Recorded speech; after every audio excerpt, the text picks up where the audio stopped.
This is a video primarily for people who follow financial astrology techniques or you own timing solution software.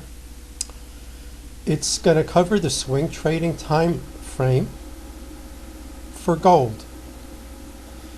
And it's a complement to a video I posted recently called Planetary Angles. So this was done using data from the late 1980s, early 1990s, as I simply replicated a study done by Robert Hand. Now I'm updating it with current prices. Gold, we don't have to trade the futures contract. Gold, actually, I wouldn't recommend that. The gold futures contract is very volatile. What I would recommend you do is, if you're interested in this technique, and I think you will be, to trade the Spider Gold shares. This is an exchange traded fund. It's traded on the New York Stock Exchange, ARCA Electronic Exchange. And you can feel a little confident here. GLD is the symbol. GLD is the world's largest gold exchange traded fund and the second largest of all ETFs. So the liquidity is awesome. You can actually day trade this thing.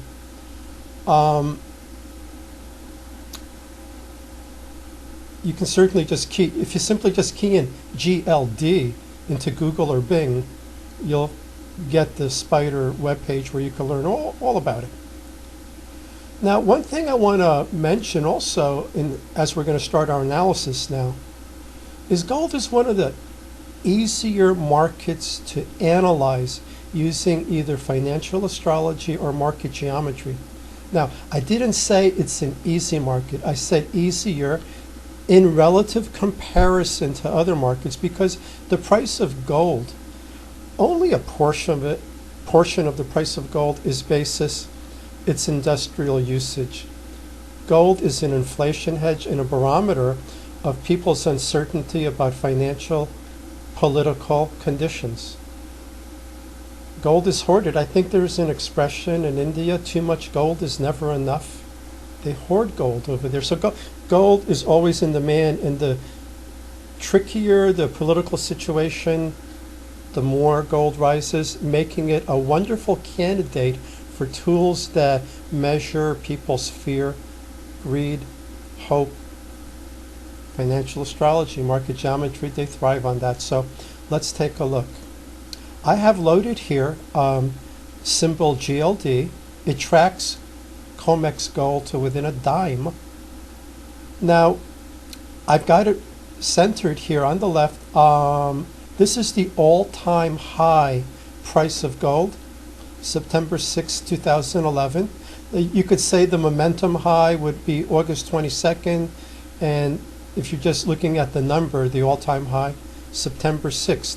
So we're going to employ our technique now that we looked at in the planetary angles video.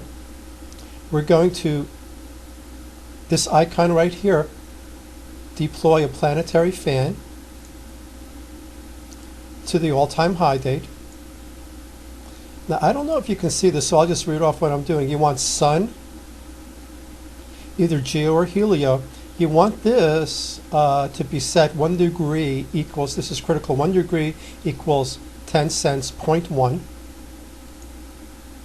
Mirror, we only need harmonics 1, 2, and 3. And to make it easier to see, let me make it, there you go. First, before we get into the other techniques, let me put it on top there first. There you go. That looks just right. Okay, so we can see that it's, by itself, it's not that awesome looking, it's just okay. It's some kind of support resistance. By itself, you can't do a whole lot with this. As we go across here, you can see that actually, in point of fact, it is acting as the first harmonic is acting as a very good quality resistance level, as if it were a trend line. One false breakout and crawled right back in. And you can see just how many times and how long it's been holding, and here it became support again. So it's very interesting that the first harmonic is always the most powerful trend line, the first harmonic. But Here's what I want to show you because we're interested in swing trading. Go back to the same icon, select planetary fan,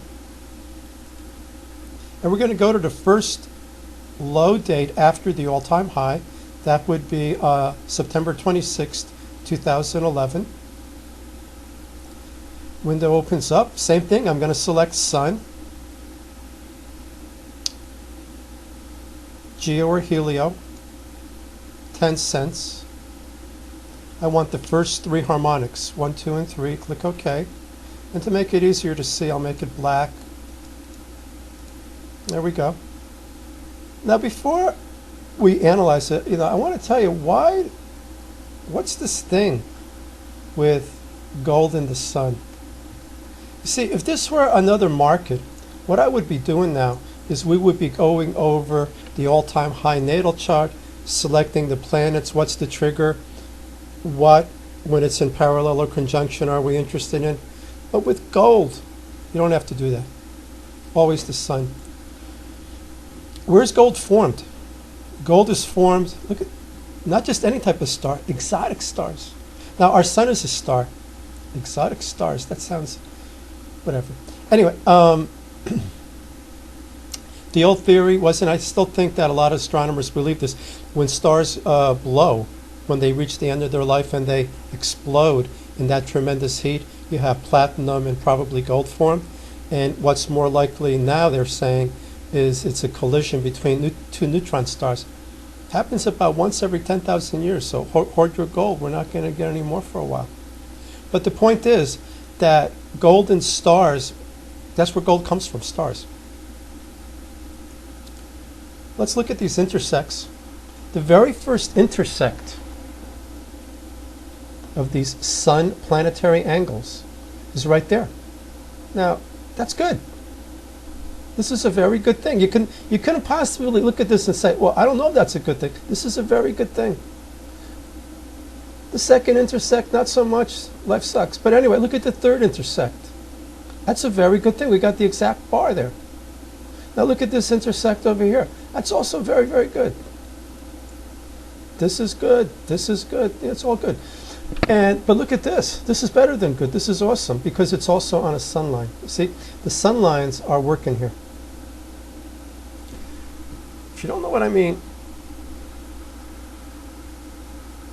planets, you want the price right around a sun line. So you get this intersect here. You go to the next sun line, then you go to the next sun line.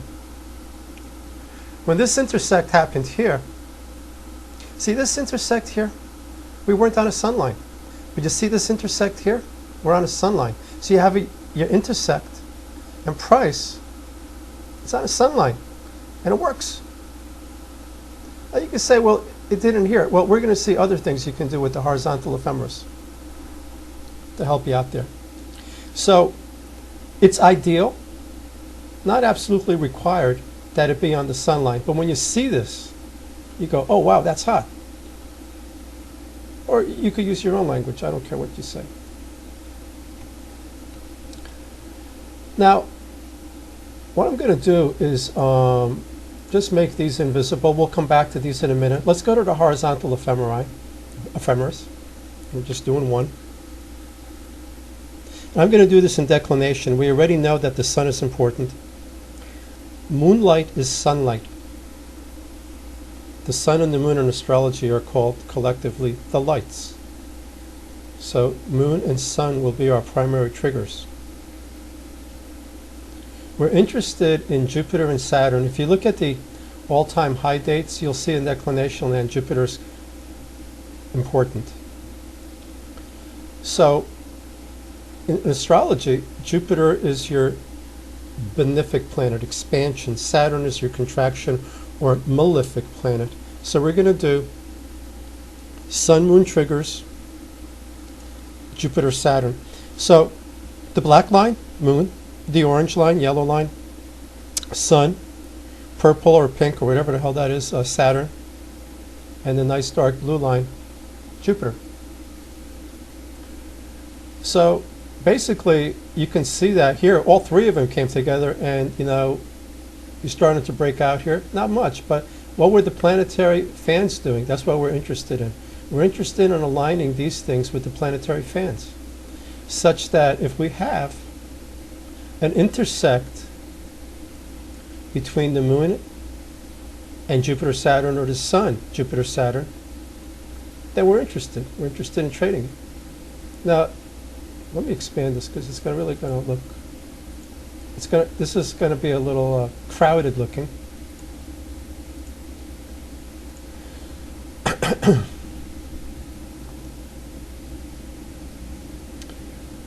So when you get within a day of each other, you know, you're looking for these intersects right here. See, there's an intersect right here. And there's this, and there's your swing. There's your swing. Here's your intersect of two planetary sun angles. Here's your intersect moon declination with Saturn. And there's your swing. Here's moon, Jupiter. Here's two planetary sun angles. They're like a half day. It's not even a full day. It's a half day apart. Not even a full day. That's your peak, and that's also your reversal. Okay?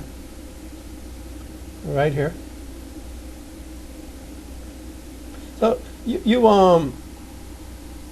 I don't think you really need too much more explanation. It's kind of obvious. I think from what you're seeing here, you can take this and run. Now the next question could be, well, you're doing this from all-time high 2011. What about today? Well, I'm pretty sure I said the sun and the moon always work on gold the way you're seeing me apply it here. Okay? All you have to do is two things. The first, don't use trivial little highs and lows. They have to be highs and lows that stand out when you look at the last half year. And of course, you have to give the market at least 3 weeks into the future, so to speak, to see if that's a really significant high or low. You can apply right over here the zigzag indicator. You can apply the zigzags, you know, go like 2.5–3% at least. And the zigzag will tell you what are the, as you can see here, the zigzag is, you can barely see it here. But the zigzag indicator here is connecting peaks and valleys. That's too small. You need a bigger zigzag. But what you'll do is select the zigzag that stands out. And this way it'll help you. So that's the first thing. The second thing that you have to do is never, ever, ever trade astronomical or astrological timers on their own. You never, ever do that. You have to deploy this with some sort of swing entry-exit system or some technical indicators. Let me give you an example. You see this intersect here? I mean, this to my eye looks really good. This looks really good. I'm happy about this. I'm happy I found techniques that let me do stuff like this. But if you trade this on the exact day here, you would have entered on this bar right here, right there. And that's the opening. That's the next day's opening. If you were trading the futures contract, you're $1,500 in the hole before this takes off. You probably would have been stopped out or gotten out or just felt miserable if you didn't before the move took off. And what if the move didn't take off and you don't have your stop loss in? So when you look at it like this, you go, hey, this is great. But if you're not trading it with some sort of an entry system that lets you trade as if you were really a trader, you're going to get screwed. So word to the wise, never trade this stuff on its own. Find yourself a swing trading system.